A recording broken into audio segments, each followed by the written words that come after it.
माखासे सान सिगां बारग' मन्थ्रि रिहन दैमारिया प्रमद बर'खौ नोरजिया सरकार लाबोदों होननायनि सायाव उदालगुरि जिल्ला आबादारि आफादनिफ्राय गोख्रों फिनजाथाय होदों। उदालगुरि जिल्ला इउपिपिएल दोलोआ गोदानै आबादारि आफाद दादों। उदालगुरि जिल्ला इउपिपिएल दोलोआ जिल्लानि गासै दैदेनगिरि आरो मावथिफोरखौ लानानै गोदानै आबादारि आफाद दादों।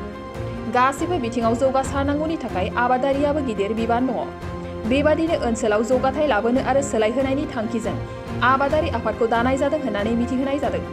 बेबादिनो उदालगुरि जिल्ला आबादारि आफादा बारग' मन्थ्रि रिहन दैमारिखौ माबादि फिनजाथाय होखो नोंथांमोना खोनासंलांदो।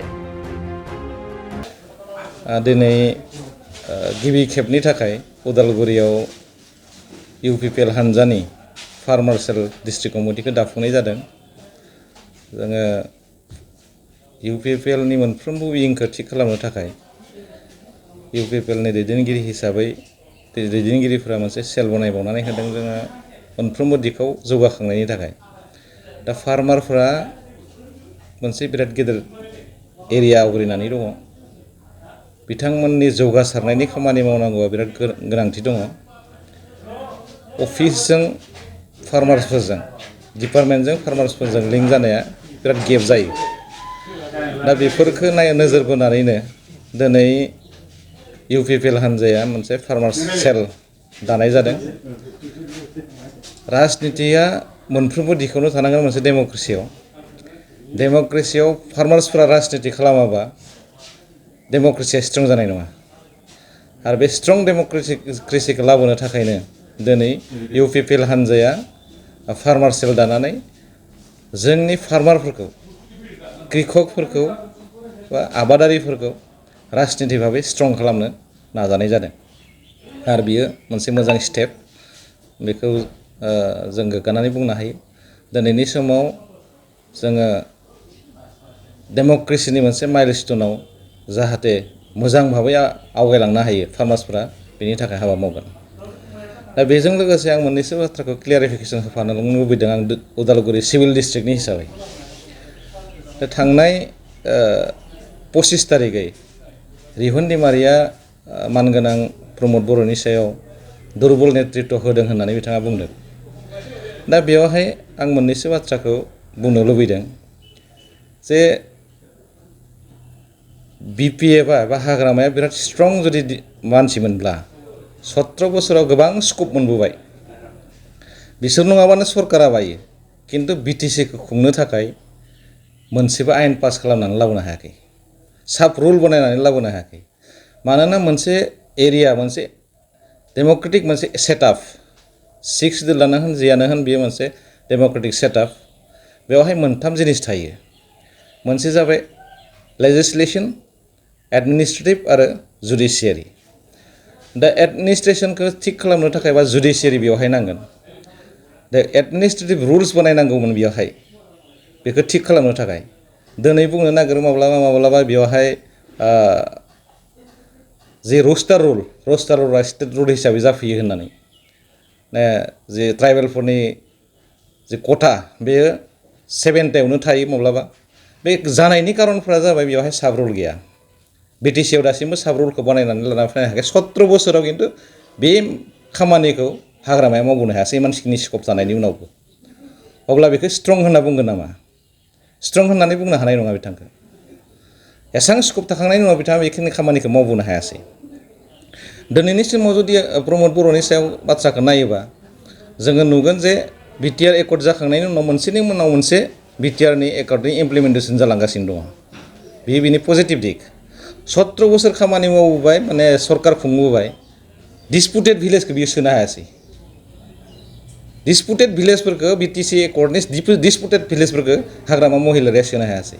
होमबा बेखौ जों बबेयाव स्ट्रं नुखो? स्ट्रंथ' नुवासैना जों बेखौ। दा बे बाथ्राफोरखौ जोङो मोजाङै बुजिनो हानांगोन जे सोर स्ट्रं सोर नङा। सोरबा बुंबानो जानाय नङा। दा आरो बेवहाय मोनसे स्टेपखौ जों नायनांगोन जे हाग्रामा महिलारिनि दैदेननाय समाव मानो बिराद कारापसन जाखो। कारापसन जानायनि मेन कारना जाबाय जोंनियाव गार्जेन गैयामोन। दा बिथांमोना बेखौनो बुंनो नागिरदों जे सिभिल डिस्ट्रिक्टफ्राव जे डिसिनो खामानि नायनायनि जि अधिकार होनाय, खामानि नायनायनि जि माबाखौ होनाय, दायित्वखौ होनाय, बे दायित्व होनायखौ बिथांमोना बुंनो नागिरदों जे माने माबाया बिटिसिनि पावारा स्टेटनियाव थांबाय होननानै। बे बाथ्राया नङा। बे खामानिखौ मानो थाखाय होनाय जादों जे डिस्ट्रिक्टआव एडमिनिस्ट्रेसनखौ थिग खालामनो थाखाय जे बबेबा मोनसे खामानि सोलिगासिनो दङ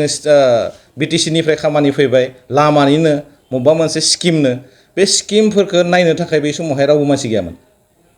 कमप्लेन होनो पाब्लिकआ कमप्लेन होनोबो जायगा गैयामोन जायनि थाखाय बिथांमोना बेखौ जेबो एक्सन लानो हायाखैमोन दिनै बेखौ नायनो हानायनि बिनि रिपर्टिं खालामनायनि पावारखौ गोहोखौ बिटिसिनो रिपर्टिं खालामनायनि गोहोखौ डिसिनो होदों डिसिनो होनाय लोगो लोगो दिनै मा जादों डिसिनिफ्राय रिपर्टिं मोनसे गैयाबा बिनिफ्राय बेयाव खामानि मावग्रा मानसिफोर जाय थिकादारफोर बिथांमोना बिल मोना खामानि मावग्रा मानसिफोरा बिल मोना जायनि थाखाय दिनै खामानिया जाथारदों बेयावहाय फल्स स्किम जायाखै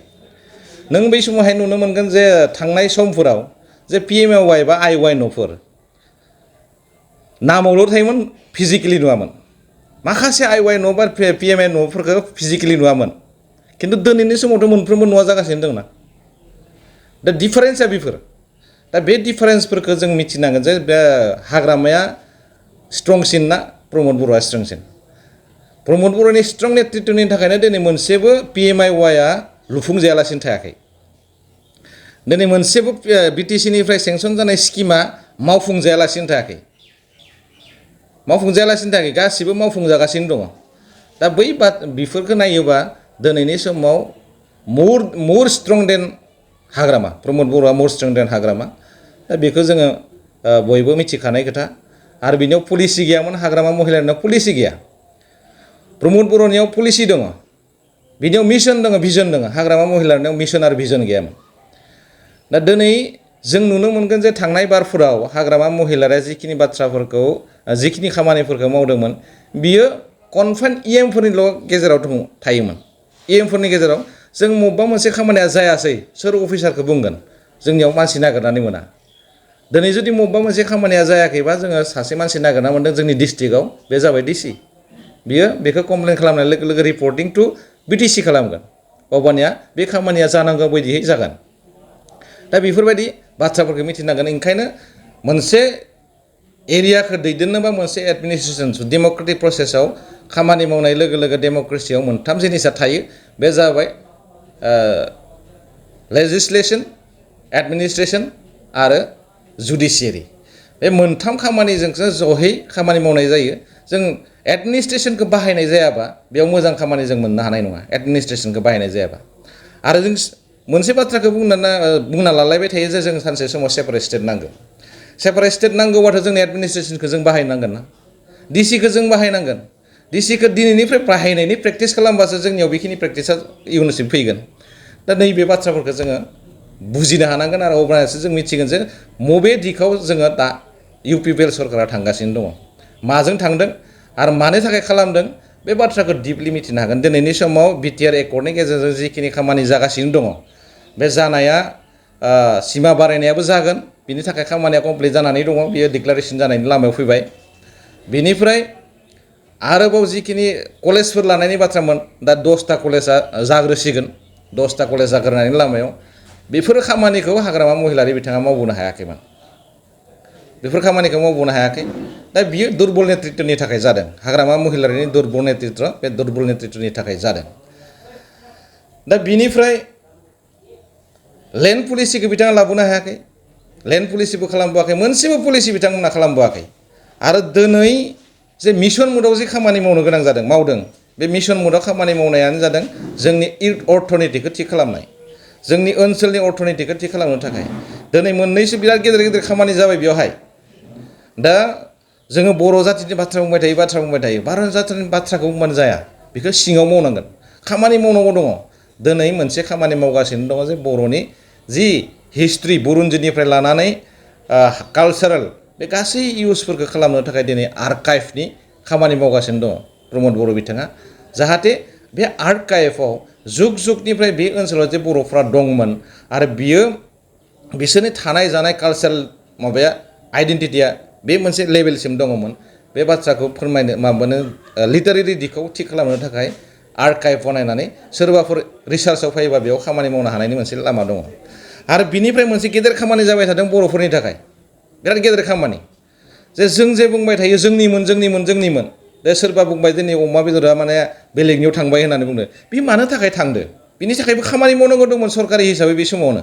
बिनि थाखायबो जोंनियाव आर'नाइ दङ आर'नाइयाबो बेलेगनियाव थांसिन बिनि आगरफोरखौ बेलेगा लांबाय होननानै जोंनियाव मोनसे गिनाय मोनसे सोमजिबाय थायो बिनि थाखाय खामानि मावनांगौ दंमोन दिनै जिआइआव रेजिस्ट्रेसन खालामनांगौ दंमोन बेखौ जिआइआव दा 25टा ट्रेड 25टा बिथिङाव दिनैनि बिटिआर सरकारा पेटेन्ट रेजिस्ट्रेसन खालामनायनि थाखाय खामानि मावगासिनो दङ बे 25टायाव जों जे नारजि जायो अनला जायो बेफोर जोंनि सोरबा गुबुन गुबुन देशनि मानसिफोराबो बेखौ मिथिनाय नुनाय लोगो लोगो बे बर'फोरनि होननानै बुंनो हानाय जाहैसिगोन दायो दा बे खामानिफ्रा सिङाव जागासिनो दङ बेफोर जाबाय जोंनि जाथिखौ फसंनानै लाखिनाय जुगे जुगे गोगोम खालामना लाखिनायनि खामानिफोर दा बे खामानिफोरखौ हाग्रामा महिलारिया दांहाङाखैबोमोन जेबो खामानिखौ मावाखैमोन दा बे खामानिफोरखौ मावनाया स्ट्रंसिन ना बै खामानिफोरखौ मावालासिनो दोननानै जोंनि बर' जाथिखौ मोनसे ट्रेकआव मोनसे माने हाखराव खोख्लैनाय मानसिफोरा स्ट्रंसिन होननानै जों बुंगोन बिनि एन्सारखौ रिहन दैमारि बिथाङा होनांगोन ओरैनो सायाव बुंबानो जाया सिंनि खामानिया मा जादों सिङावथ' जोङो बिराद फंफ्लामोन बे 17 बोसोराव फंफ्ला जोङो जेबो गैया जिबायदि खामानिफोरखौ मावनांगौमोन बेखिनि खामानिखौ बिथांमोना मावबोआखै लिटारेसार दिगआव जेबो मावबोआखै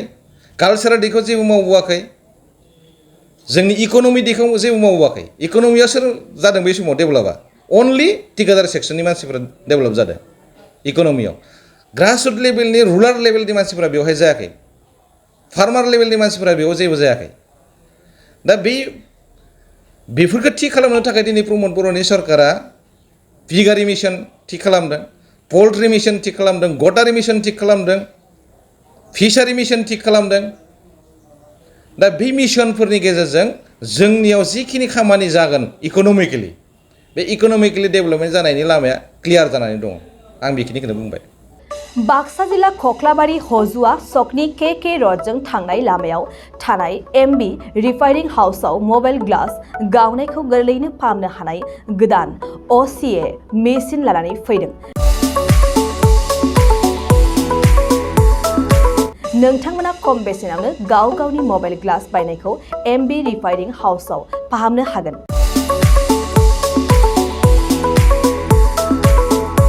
मबाइल ग्लास बायनायखौ फाहामनायजों लोगोसे मबाइलनि बायदि रोखोमनि बाहागो आरो बायदि रोखोमनि मबाइलनि गाज्रि जानायखौ बे एमबी रिफाइनिं हाउसआव फाहामनो हागोन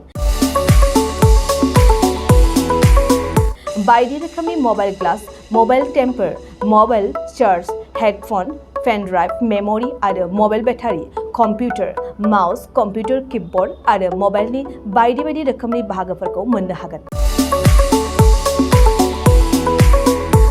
एमबी रिफाइनिं हाउसआव फोरमायनाय बायदिब्ला दासान्दिनिफ्राय लानानै फैगौ दिवालीसिम डिसकाउन्ट होगासिनो मख'नो गोनांदि एमबी रिफाइनिं हाउसआव गुबुन हादोर एबा भुटान हादरनिफ्राय माखासे सुबुंफोराबो बायदि रोखोमनि मबाइलफोरखौ फाहामथाय होफैयो आबुं मोनथिनो थाखाय 8471972412 नङाब्ला 7002741465 जानबुं अनजिमायाव जगाजग खालामनो हागोन सम फुंनि 8:30 रिंगानिफ्राय मोनाबिलिनि 8:30 रिंगासिम